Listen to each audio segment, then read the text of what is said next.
Good morning. I'm Kevin Parizo. I'm on the board for the Battelle Hose Company. Hi, I'm Chief David Shaw, Chief of the Middlebury Fire Department. And we want to welcome all of our viewers. This is a 2016 update of our new fire facility here in Middlebury, built about 2.5–3 years ago, as well as a few other potential areas of discussion that we'd like to cover today. So we certainly welcome all of our viewers, and we want to thank Dick Thodall with MCTV and all of the availability of us to be able to do this. As you can see, we're trained professionals, and so we're gonna move forward as best we can. Absolutely. Again, thank you, Kevin. Let's move inside. Okay. David, on this first segment, I thought it would be interesting if we discussed your feeling as chief as to how the new facility is working out. As our viewers know, it's been about a little over 3 years since all of this building was constructed and remodeled. Right. How do you feel that everything is going, and is it proving to meet the savings that were discussed when this was being built as far as energy? Well, Kevin, you're absolutely right. That was a 10-year process, if you remember correctly, and the two buildings, one here on Seymour Street and the other new building down on East Main Street in East Middlebury, have exceeded our needs and exceeded the goals that we set as far as energy conservation and overall fit and finish. These buildings are and all we expected them to be, for sure. We're able to work well inside these buildings, and these buildings will certainly meet our needs for the next 30 to 40 years, for sure. Wonderful. Absolutely. I was thinking while we're doing this, and again, we thank Dick Thodall for being with us. Dick is going to carry the camera, and we're going to sort of do a very quick walkthrough, right, so that our viewers can actually see what this looks like in an operation today. And perhaps, David, you could be explaining any of the cons or pros, certainly, right, that you experience. Yeah, so, Dick, sure. if we can get you to follow along with us, and David will take us on a tour.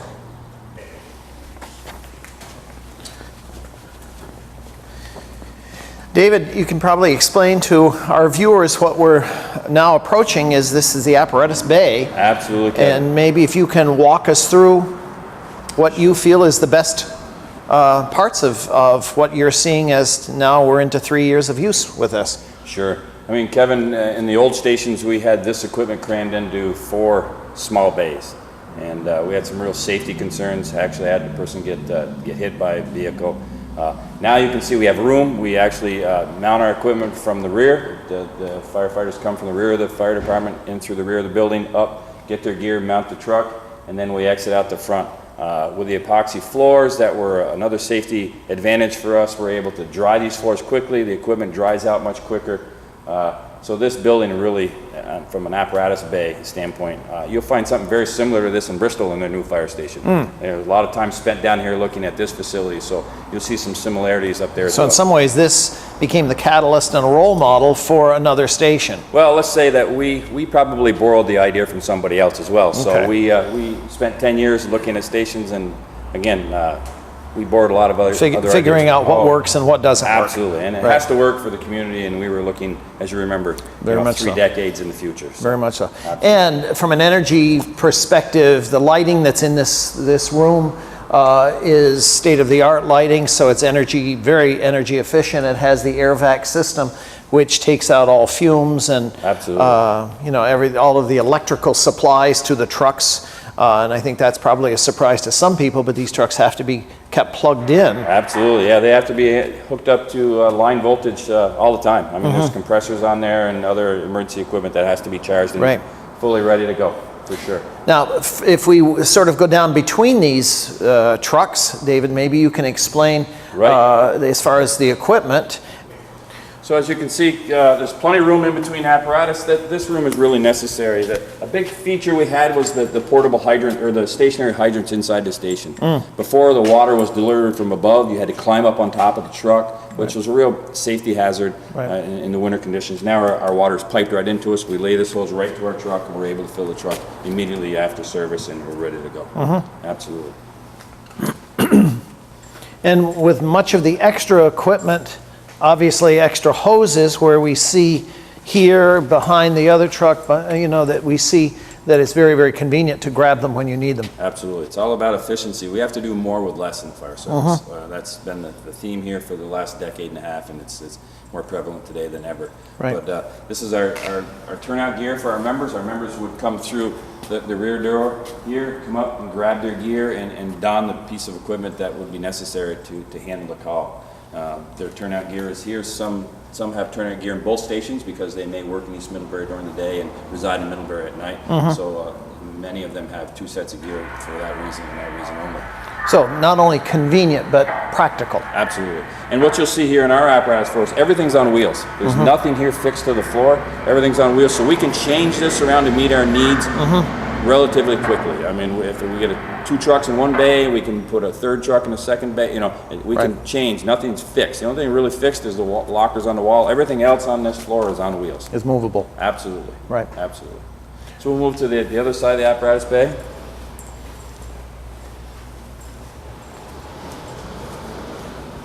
And now we're entering the 1978 side of the apparatus bay.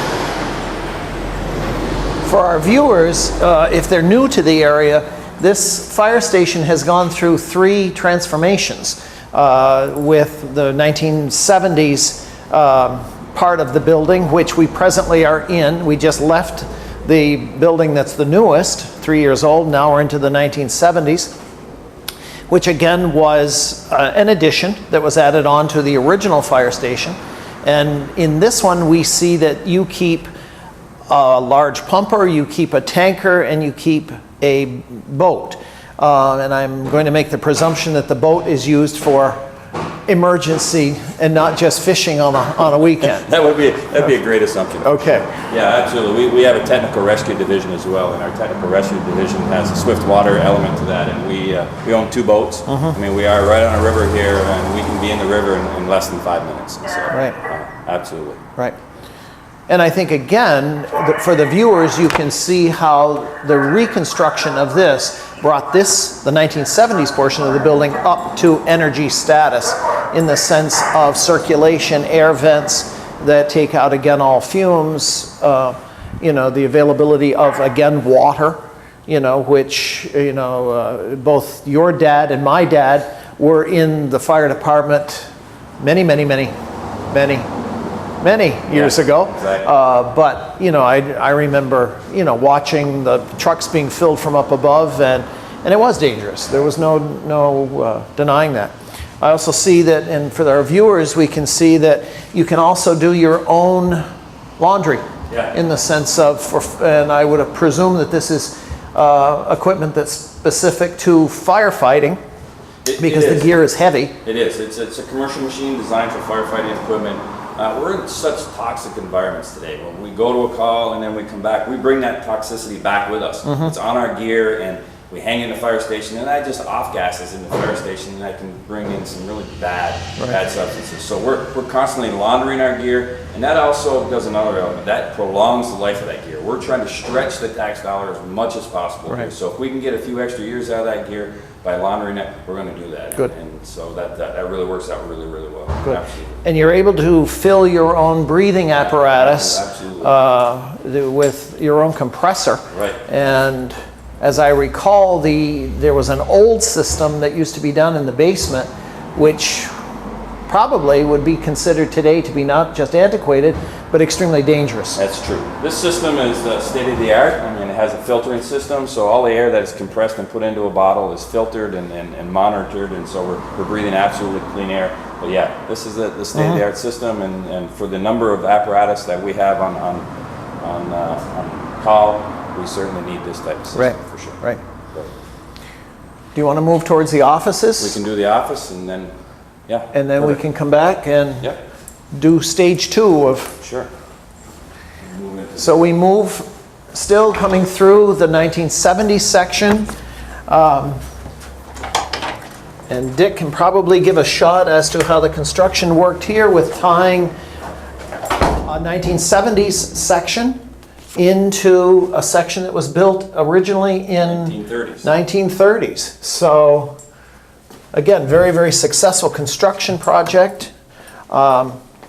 This is how the oldest part of the fire station was retrofitted and it now contains a conference room. It contains offices. You have an officer's office. You also, as chief, have an office. You know, during the construction, what we realized that this part of the building was just overweight. There was way too much weight on the apparatus floor. This building was crumbling because of the weight. And so through a lot of research, we found out that the building structurally was still sound. We just needed to get the weight off this floor. And we needed offices in the new building, and so we retrofitted this part of the building to become more of an office structure, and it's worked out perfect. And it's worked out well. Oh, this has really worked out well. This building had no insulation in it before, and now it's fully insulated. The offices are air conditioned, and that works out really, really well for us. Great. Absolutely. And at the end, you now have your dispatch center. Absolutely. You know, before what we had, Kevin, was our dispatch center was located in the center of the facility, and now our dispatcher can sit out front. He can see apparatus coming and going. And the advantage to this is exactly one of the points that you were making when several years ago one of our firefighters did get hit. And now as you look at this complex in this room, the dispatcher has a perfect view of everything that's happening and can obviously communicate that to any truck that's leaving the facility. Absolutely. And again, this is the 1930 side of the structure, so we wanted to add, if we were going to add an office area, we were going to add it to this end of the building, and this made total sense for us. Right. And it looks right through our training tower, and again, we have full line sight of the, we also have integrated TVs inside the building so we can see additional personnel, what resources are left behind, and dispatcher can dispatch those. Wonderful. So that's kind of a nutshell of our facility. It's really working really, really well. We're very, very happy. We feel very, very fortunate, and I can assure you that we'll take great care of it for the taxpayers of the town of Middlebury. We really appreciate your support in that aspect. Well, as taxpayers, we certainly more than appreciate everything that this department does for all of us, plus the outlying community, which is going to be something that we're going to discuss in a few minutes. But if we can now move to, say, a second segment, there has been discussion, and it came out a couple weeks ago in the Addison Independent, about the ladder truck having some very, very serious issues. So perhaps, David, if you could walk us through, and maybe we can refocus back into that bay so that the viewers could get at least a slight viewpoint of perhaps what is technically wrong with the truck, and then you could walk us through what's being done. If you have figures, costs, because I think transparency is still the best issue of everything, and especially if we as a community are approaching a point where we need to be able to get another vehicle, because my understanding is that this ladder truck that we're presently using is It'll be 25 years old. 25 years old, Yeah. So yeah, let's take a wander out there. Very good. So we're back in the apparatus bay. This is ladder number 1. This is the ladder that's in question. You've read the article in the Addison Independent. We had a catastrophic mechanical failure with it a few weeks ago in Bristol, and this brings us to our point here today. Right. David, the article alluded to the fact that there is discussion that's obviously going on between the fire department and the town government regarding what to do with a 25-year-old piece of equipment. Obviously, if it's failing, I think that's a very serious situation. And I think most taxpayers would agree with that. But can you sort of give us the scenario of what the town is considering, which is, as far as my understanding, one of is to refurbish this truck and then compare it against a brand new truck. Sure. So maybe we should just back up a little farther. So back 21 years ago, the town of Middlebury, with the assistance of the fire department, set up an equipment replacement fund. And that's a 2-cent a tax on your property tax. Right. And that money is set aside each year to replace wheeled equipment being trucks. And the fire department put together a 20-year master plan some 21 years ago to replace all the apparatus here in the station. This truck is the last piece of apparatus in that replacement cycle. And so the fund was set up, monies were set aside. Every piece of equipment in the station has been run through that fund. We've saved thousands of dollars by having the money in hand and paying the manufacturer in advance. That was a savings for the taxpayer. And then we come to the last piece of the puzzle is this piece of equipment. So it's not a news flash for us that it's in its 25th year. We formed a committee some 2.5 years ago to look into replacement of this vehicle. They've been diligently working now for over 2 years on that process. We, the fire department, went to the town and told them where we were in that process. The town wanted to explore the option of refurbishing this piece of equipment. Right. It's a major piece of equipment, it's highly technical, and asked us to do that. And so we did, and that took some time. That took about six or 7 months to that happen. Those numbers came back recently, and those numbers are in the $500,000 range. And with that $500,000 range, is there a warranty? Well, there is no warranty. So there's no warranty. The town would be responsible for $500,000.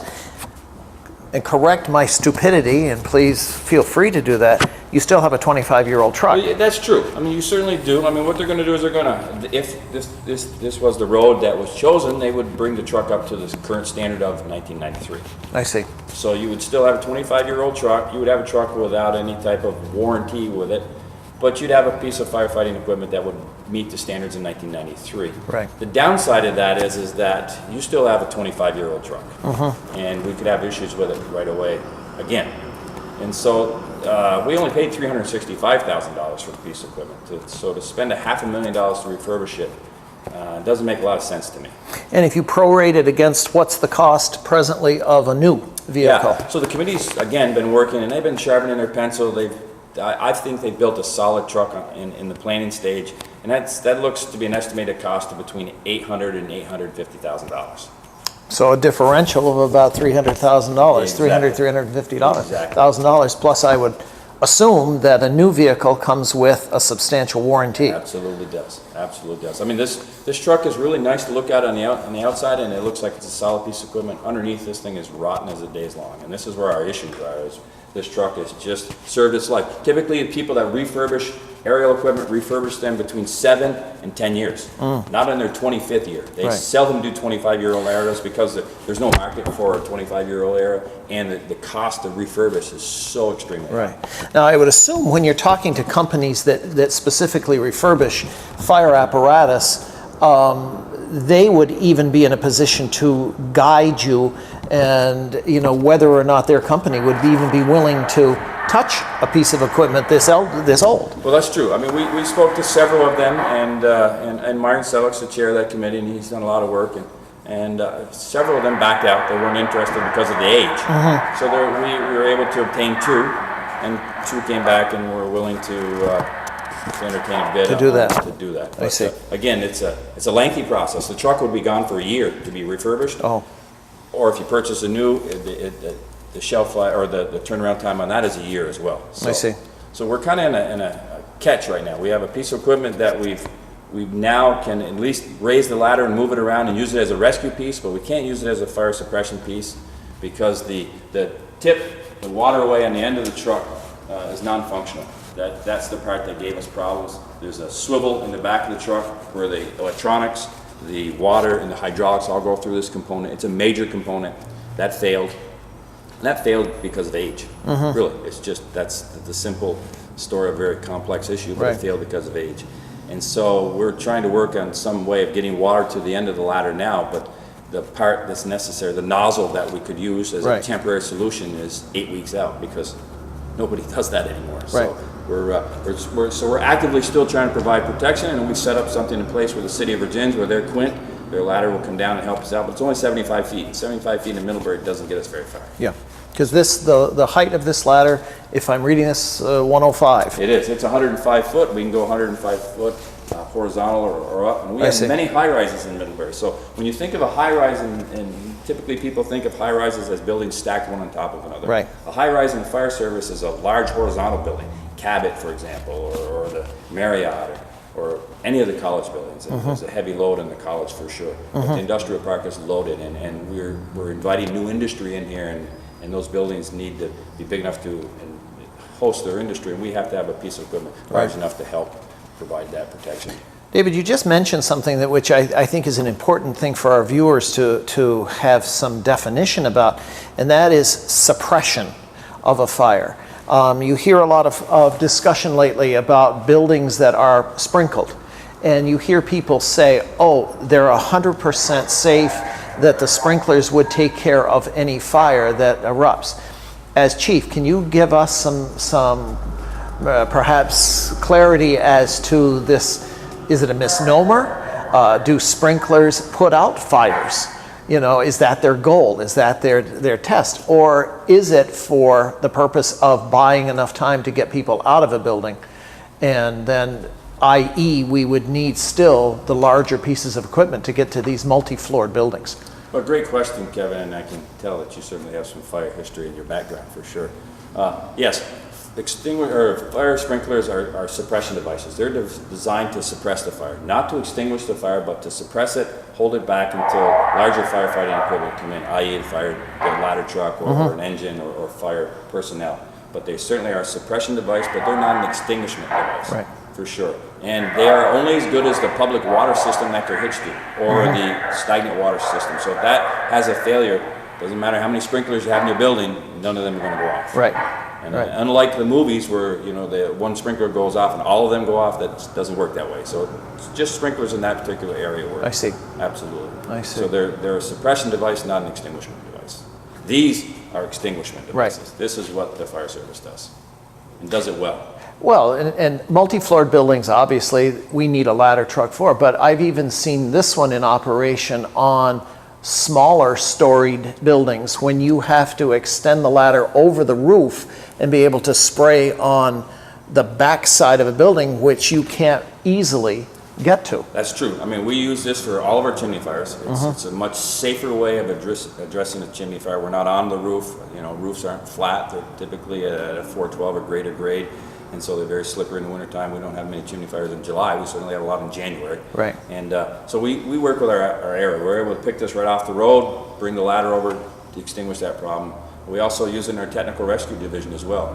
We use this ladder as a derrick to get out over a situation where we can derrick down and rescue somebody from the river's edge using the ladder. Right. So it has multiple functions. It's not just a device to get up and squirt water. It's used in many different circumstances. Absolutely. Well, you've explained that this part of the machine has now failed. Right. And you've also discussed how under the truck that a good percentage of this truck is rusted horribly after 25 years. And are there other parts of this truck, David, that you want the viewers to at least be aware of that? Well, we can walk back to and give you kind of a shot of the part that has failed. Okay.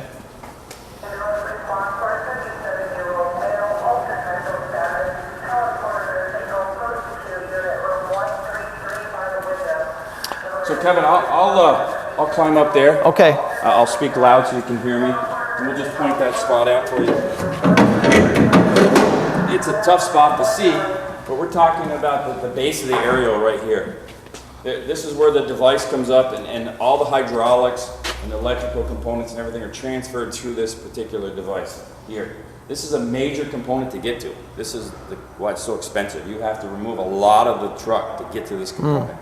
And many areas are like this, but this is the component that has failed, for sure. Right. And I would presume that a new aerial today is designed differently? It is designed differently. The electronics are much different today than they were then. The swivel is still a swivel. I mean, but again, I'm not sure how long a new swivel would last versus this style of swivel. I'm sure they've made changes to them for sure. Right. There's a core charge on this one, so I assume if there's a core charge on an element, they're still using something very similar. Well, this fire department has had an aerial as one of its major pieces of apparatus for a long time. And I guess as a taxpayer, I would be hard pressed to think of what this community would be if it didn't have it. Because one of the things that I think is important to remember is that our homeowners insurance a portion of that financially is based upon the rating that this fire department can do in the case of an emergency. So can you speak to that a little bit? Sure. So it's called ISO. ISO is Insurance Services Organization, and they set up a rating structure, and the rating structure helps insurance companies base their premiums on what they're going to charge you for your homeowner's insurance. And so they rate the individual fire department based on its apparatus, its training, and many other elements. And they also rated the town on their water supply, their infrastructure, that type of stuff. And they come up with a rating, a scale of 1 to 10. And Middlebury is a 5. And we're just barely a 5. So 10 would be the worst, and 1 would be the best. We're closer to a 6 than we are a 5. Any change in apparatus would certainly move us to a 6, which would have an effect on your homeowners insurance. Sure. And would have a significant effect on commercial property. Right. Well, as you were saying that, I couldn't help but also think to myself the detrimental effect of any of our downtown buildings and the detrimental effect on the multi-story buildings at Middlebury College. Yeah, that's for sure. I mean, I sleep a little lighter now that this thing cannot squirt water out of the end of it. I'm certainly, it's on my mind all the time. Of course. Until we get this resolved, it's going to be, probably I'll be bald by the time it's done. Well, there's some of us that have lost most of our hair to start with, but that being said, with what you're saying, that it's now in the process of before our select board as to they will go through a process of having you submit, I would presume, a proposal and then bids and... Yeah, that's correct, Kevin. So I think where we are right now is that the committee is ready to go out and request for pricing. They've narrowed their selection down to 3 companies from 7 to 3. We're waiting for that phone call from the town, and Right. we've been assured that that's coming. And then once those RFPs are put out there, those prices will come back. We'll have a really great idea of where we stand in that price range. And then we have to go through a couple more boards. We have to go through the Public safety? Public Safety Committee, and then the Public Works Committee, Right. and then to the Select Board. So it's a process, and it's a good process because the process, even though it's slow and we need immediate action, we're working here to make sure that we can provide that protection for the community. But on the other side, town government needs to have its checks and balances, Oh, sure. and we fully understand that. And Sure. I believe at the end of this process, we'll place an order for a new truck, and this truck will meet our needs for the next 25 to 30 years. Wonderful. Absolutely. Good. Well, and I'm presuming as a taxpayer, anything that any taxpayer can also say in defense of this project to any member of the select board is also welcomed, because as a former absolutely. selectman, that's part of our job, is to be able to listen to what people have to say. And remember that the fund is set up and the fund is working. The Right. money is available for the purchase. It's doing exactly what it was designed to do by that select board some 21 years ago. And so Right. prudent planning has put us in a good shape today Right. to handle this problem. And as we've all seen, and we see it in our own lives as well, David, the cost of any piece of equipment today has escalated beyond the point of where any of us thought. Absolutely. Our Well, ironically, you say that though, but when we put in to replace this equipment, we put in $900,000 20 years ago. Yeah. So we're spot on. So you thought ahead. Yeah, we did. Yeah. Absolutely. Well, David, it brings us maybe to a third segment of our discussion, unless there's something else you I wish think to we're- say. yeah, thank you. And that is, something that perhaps all of us in the community just take advantage of. And I shouldn't say that loosely, but, let's face it, we never want to see the fire truck pull up into our yard, unless we need it. The same with an ambulance, the same with a police cruiser. But when we need it, it's there. One of the things that certainly we all hear about is the lack of volunteerism and the decline of volunteerism, both in social organizations, civic organizations, municipal organizations. Can you speak a little bit about your present membership, in the sense of, are you still accepting members? Will you still be accepting members? What the process is? Super. Let's move to a little more comfortable grounds. Okay. Well, we've relocated to the conference room, and this is, again, one of the new rooms that was constructed. I suspect you have most of your officers' meetings and things here. But if we can sort of segue back into something we were talking about when we were still in the Apparatus Bay, about your membership. How are you finding volunteerism? Are there things that as a community we should all be aware of? Great question. So, like any volunteer organization in the year 2016, we're all looking for help. There's many factors that play into that, and I don't think we can put our finger on the one that says, that's our problem. Because society is much different than it was when your dad was in and my dad was in. There was a sense that I think in those times that you needed to give back to the community, and it was part of your civic responsibility to give back to the community. Today that's different, and we need to change with that, and millennials are a different breed. We have to reach out and find those people and bring them in. So we're light on our membership. We certainly could take another 10 people easily and fit them into our program here quite easily.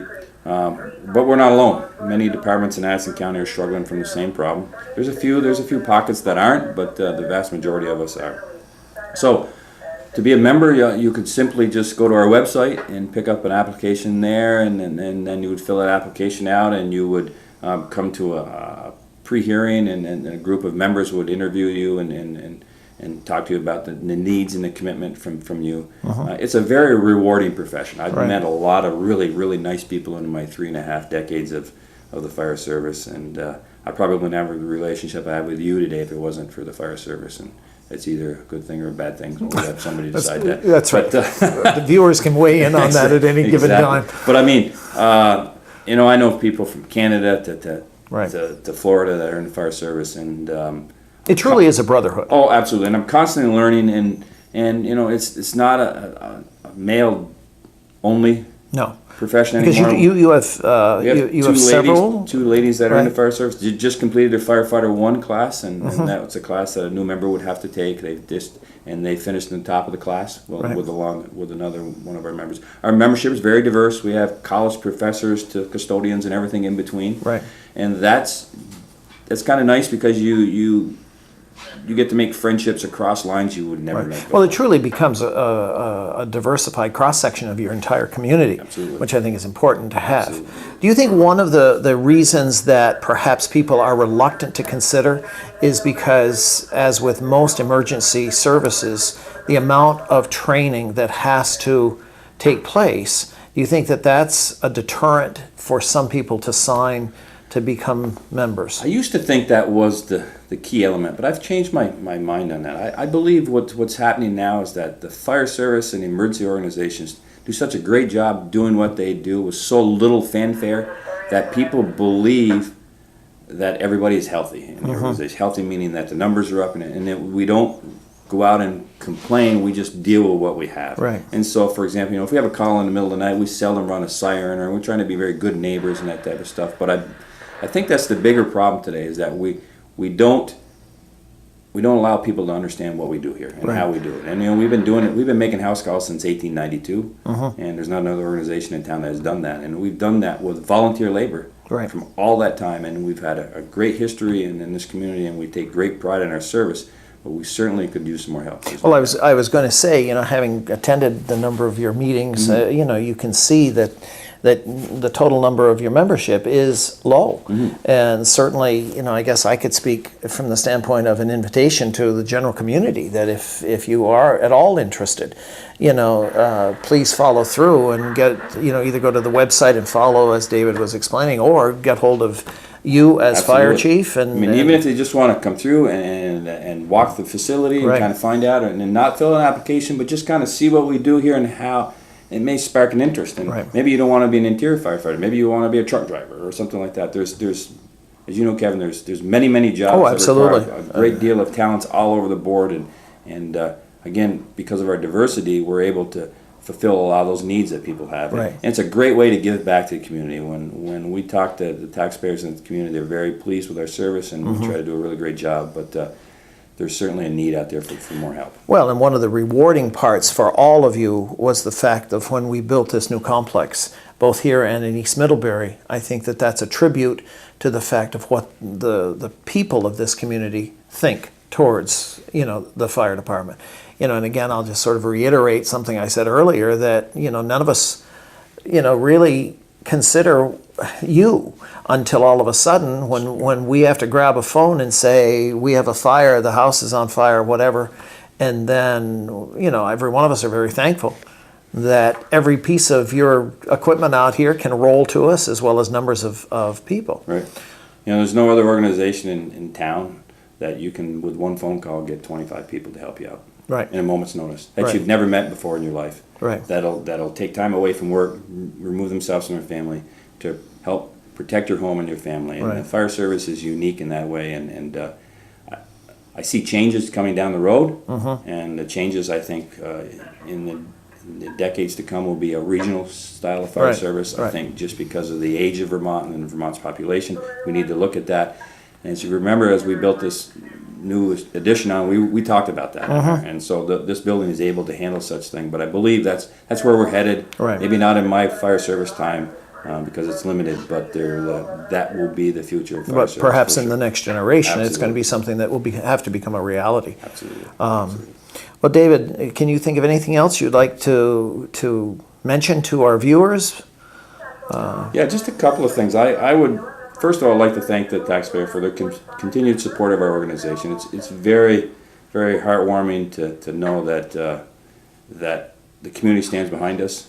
And I also would reach out to those people that may find a little more time in their day to stop by, check us out, see what's going on. It may not be an area of your interest. It may be just the perfect fit. And I'd also like to thank your involvement, Kevin. Oh. You're on the nonprofit side of this organization. You're very active, and we appreciate your support.